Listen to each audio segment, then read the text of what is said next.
Itinalaga ni Pangulong Ferdinand R. Marcos Jr. si Justice Secretary Boying Remulla bilang bagong ombudsman. Katunayan, binilinan pa ng Pangulo si Remulla na walang sisinuhin. Tiniyak naman ng Malacanang na magiging patas si Remulla. Hahalili si Remulla kay Samuel Martires na nagretiro sa noong July. Bilang ika-59 na Justice Secretary, napatunayan na umano ni Remulla ang kanyang integridad at commitment sa publiko, kaya inaasahang magagampanan niyang mabuti ang bagong posisyon. Pinangalanan na nga bilang bagong ombudsman si Justice Secretary Jesus Crispin Boying Remulla.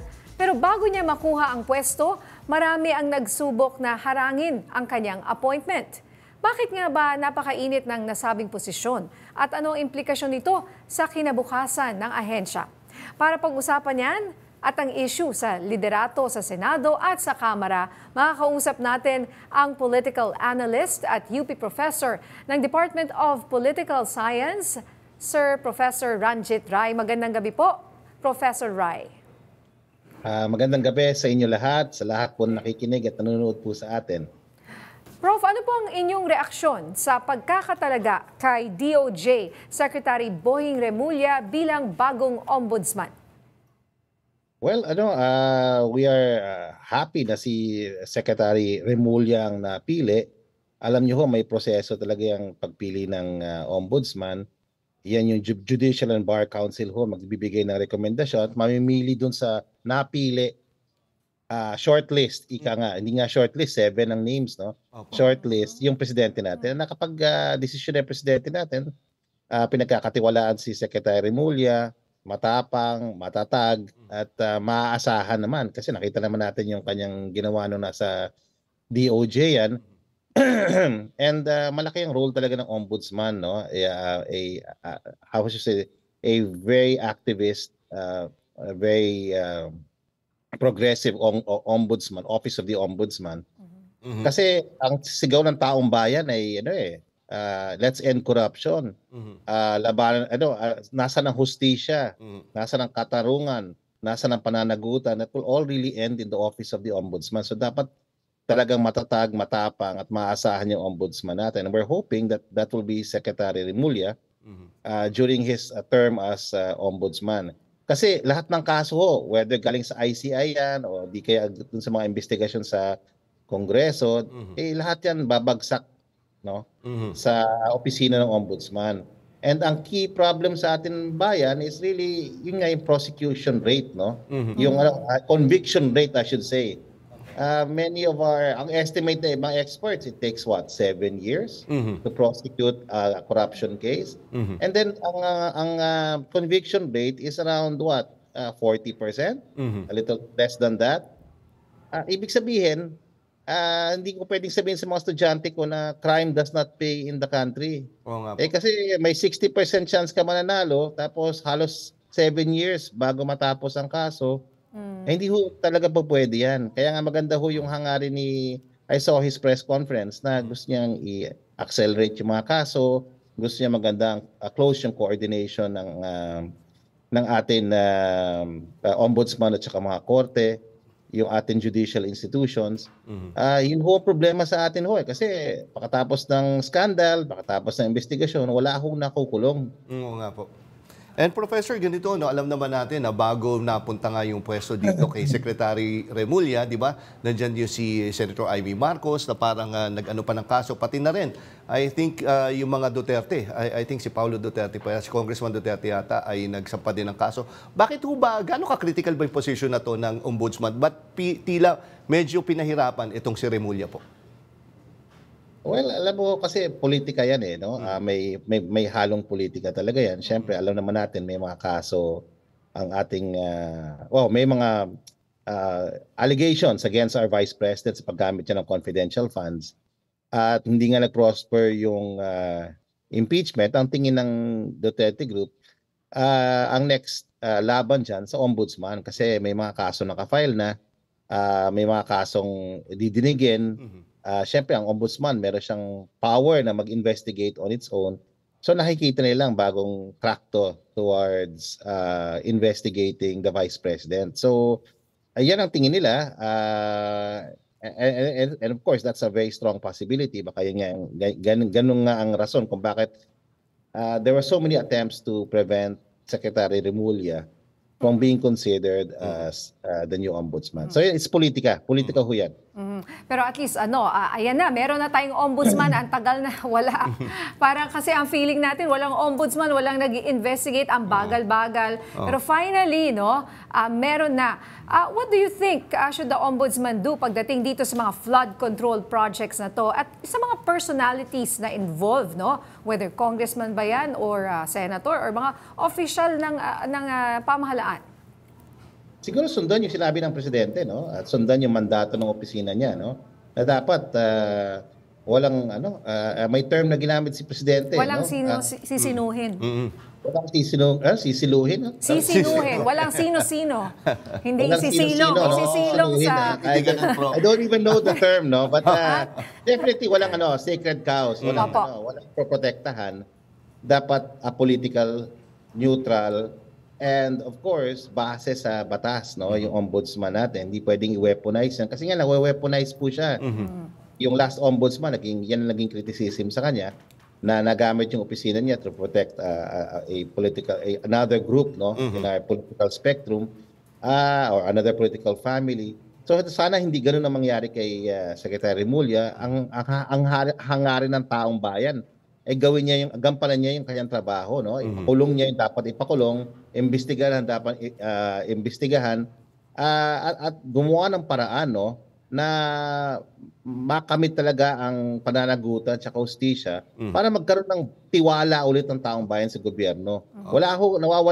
Bumababa ho ang tiwala ng ating mga kababayan sa ating gobyerno dahil nga wala nakukulong. Oo nga po. Yes. Malaki ng role ho ng ombudsman dyan kasi siya ang primary na mag-i-investigate. Opo. Napaka-powerful niyan. Dami pwedeng gawin yan ng office na yan, to push the agenda, the advocacy for accountability, truth and justice forward. Lalo na dito sa flood control scandal na to. So maraming makukulong, maraming pwedeng bigyan ng kaso at makulong dahil sa trabaho na gagawin ni Secretary Remulla at saka team niya dyan. So pwede ba niyang gamitin yung mga ebidensya na pinisinta, let's say sa Senado or sa Kongreso, laban dito sa mga taong ito? Yes, of course. Yung panawagan ng marami, tigil na yung investigasyon sa House at saka Senate kasi nga hindi nga natin masasabing credible yan kasi may mga kasama silang kasabwat, So ibigay na lang sa ICI at saka sa Ombudsman.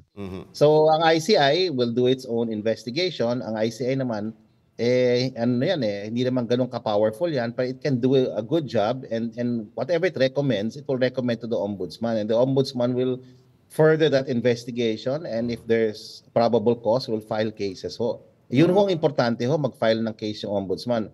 Kasi yun lang talaga magpapatunay na the President, the Ombudsman mean what they say and say what they mean about accountability, about justice, about transparency, So yun. Kasi may lang ko, sorry Jack, Sige lang. pero kung tutuusin kasi, nakakalimutan kasi natin, hindi mo pwede kasuhan Di ba, in aid of legislation lang, yung mga ginagawa ng Kongreso, di ba, Yes. whether lower house, ang Senado, even the ICI, di ba, wala kang kapangyarihan masyado, it's being criticized. Wala siyang tooth, walang power. So ito talaga, umaasa tayo sa Ombudsman na gawin niya yung kanyang trabaho. So nakasalalay ngayon kay Ombudsman na Remulla, kung ano ang gagawin niya at kung mapakulong yung mga dapat mapakulong. Kasi, di ba, Prof, feeling ko hindi matatahimik ang taong bayan, parang ang hirap magpasko ang hirap magpasko hanggat walang makukulong. Tama yun. I mean, honestly, lahat ito performative, lahat ito lip service, lahat ito pakulo lang, kung walang masasambahan ng kaso at walang makukulong. And yun nga, ang panawagan ko nga sa Kongreso, itigil na yung mga investigasyon niya at mag-focus dun sa number one, totoong reforma na hinihiling na ating mga kababayan. Number one, reforma dun sa budget process. Gamitin yung blockchain technology na yan, kung ano man mga kailangan interventions. Number two, kailangan ng taong bayan, ng ating mga civil society organization, bantayan yung current budget. Baka na may nakakalusot na naman. Kasi nakafocus tayo dito sa investigasyon. Yun na nga. At walang Nalilito tayo sa usapan yung current budget na dapat punta sa kalusugan, sa ating education system, talagang kailangan pag-aralan muna kasi baka naman makalusot na naman ang mga flood control dyan. Opo. Dapat ho, ang movement ngayon, zero. Oo nga po. Zero movement. Alam mo yung zero mo, zero allocation sa flood control, sa local infrastructure na hindi naman priority, lalo na during the BICAM. Dapat zero ho yung mga allocation dun sa mga districts na hindi naman talaga priority sa development Oo nga plan natin. Dapat ho, zero ang movement natin. Zero sa meaningless insertions na talagang ang tingin sa tingin natin magkakaperahan lang. At yes tayo dun sa mga alokasyon na makakatulong sa tao kasi kung ang tingin ng mga kababayan natin kung ninanakaw lang ng pera, ibigay na lang sa ayuda yan, bigay na lang sa edukasyon, bigay na lang sa kalusugan yan. Kaysa ibigay na sa mga infrastructure projects. So, there are two things. One is reform the budget process. Number two, scrutinize the current budget.